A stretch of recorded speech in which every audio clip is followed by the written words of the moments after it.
every citizen in this city and county is very proud to be Waterford people, and we're actually very proud to have you here today celebrating the month of Pride. While Pride is a festival to celebrate the lesbian, gay, bisexual, transgender, queer and intersex community, it is time for people of all backgrounds to join together and celebrate diversity and inclusion, and to show that Waterford is a safe place for everyone to simply be themselves. I think we're also proud that Waterford is also classified as a city of sanctuary. We are reaching out with love and affection for your community here today.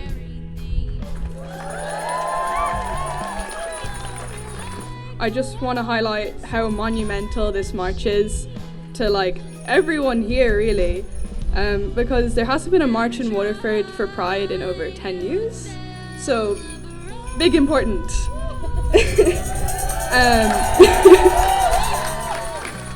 That we shouldn't be hated against, and that who we are attracted to or which gender that we choose to identify as shouldn't be a crime or hated against.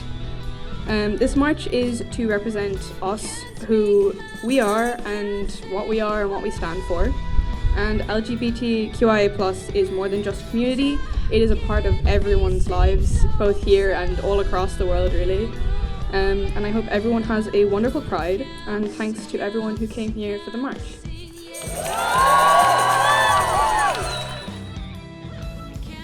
Because remember, Pride isn't just a celebration, it actually started as a riot.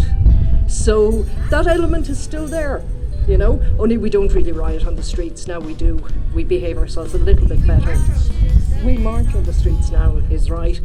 But just to say a little bit, I have prepared a few words about conversion therapy, because it is a serious issue that needs to be kept in all our minds at the moment.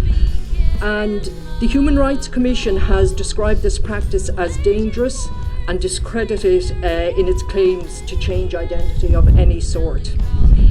Every mainstream psychiatric, psychological or psychotherapeutic organisation has condemned this so-called therapy. Not only does it not work, it can cause irreparable harm to people, and it is also condemned by every mainstream medical and human rights organisation as coercive and abusive. It's driven by bias and discrimination. So I would say to all of you, contact your TDs, your public representatives, your councillors, media. Make sure it's known that the community includes everybody, and that we're not going to be separated or have any members left out of this legislation. The sad reality is that instead of getting better, things seem to be getting worse for trans people in Ireland. In 2021, according to the National Gender Service, there was almost 800 people waiting for gender affirming care. This could make the wait list up to 10 years long. Due to Brexit, all young Irish people who were engaged with Tavistock have been pushed to the back of the already struggling system, and these young people deserve better than what we're offering them. All of us trans people deserve better than what this country is offering us. We should not have to choose between lunch or a bus ticket to a medical appointment 3 hours away. There is no other group that would be expected to wait 10 years for medical support. Trans people should not feel like our only other option is self-medicating. We deserve a system that is accessible to any person looking for gender-affirming care. We deserve doctors who believe us when we tell them who we are. And we deserve a healthcare system that is not traumatising.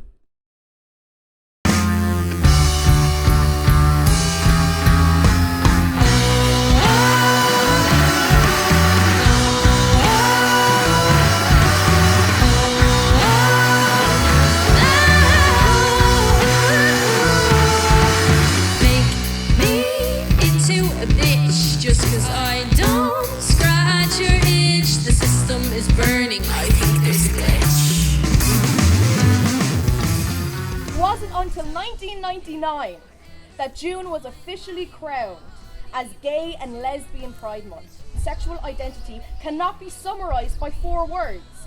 It is the building of a community and a space where you do not have to justify your very existence, where you don't have to be tolerated or condoned or policed or just accepted. We use that word a lot, acceptance, but whom are we seeking acceptance from? The masses? Strangers? We have not shed tears and blood only for our lives to matter when we receive a stamp of approval by a group of individuals who have decided that this time they want to tolerate us. The LGBTQ plus community is a place where you can exist without borders or barriers, without apology or compromise. It is having the ability to maintain a healthy and platonic and romantic relationships that are fulfilling and encouraging despite the confines of what we've been told is okay. Homophobia and transphobia have no place in the future of society. Queer young people are the future. In fact, the future will be queer. It would be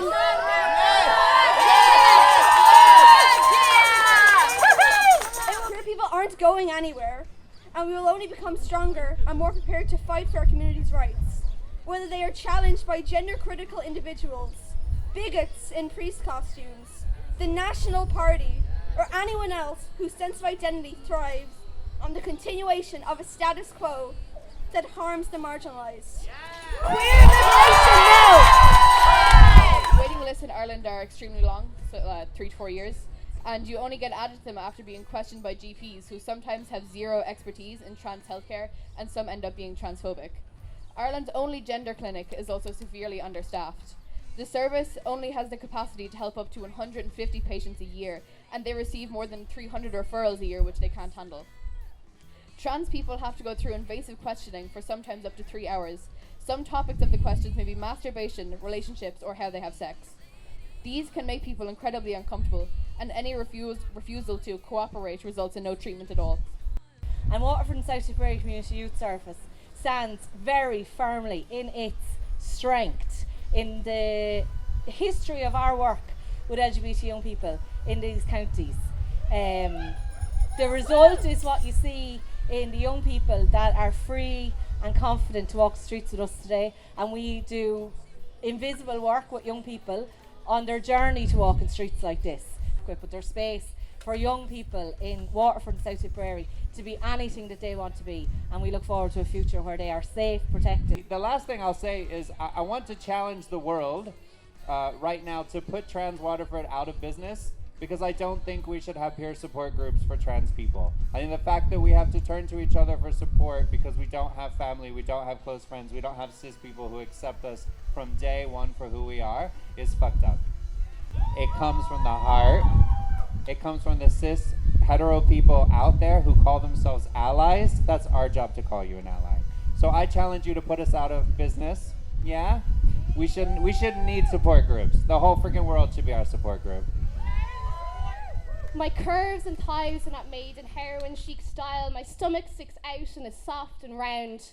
But I've realised that my skin can be a pillow for a lover.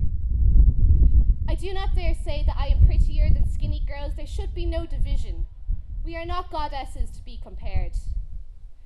How dare you try squeeze me into a size category? Honey, have you seen these tits? They don't squeeze into anything. Carbs and calories do not make a person. We women, men, humans, we are perfection. I am a bigger girl, and I am perfection. Thank you.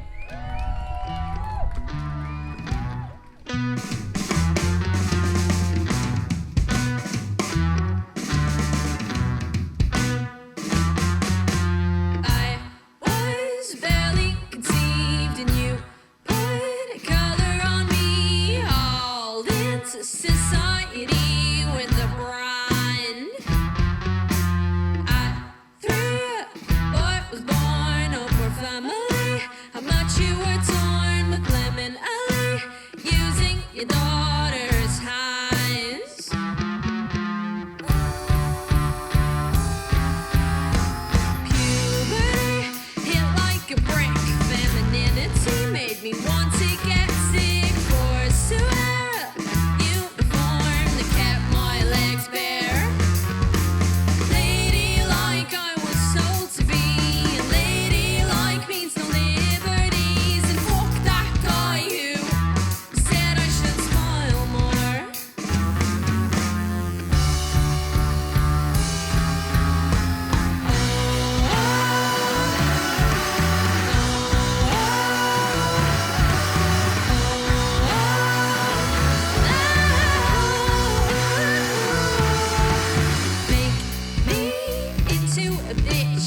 'cause I don't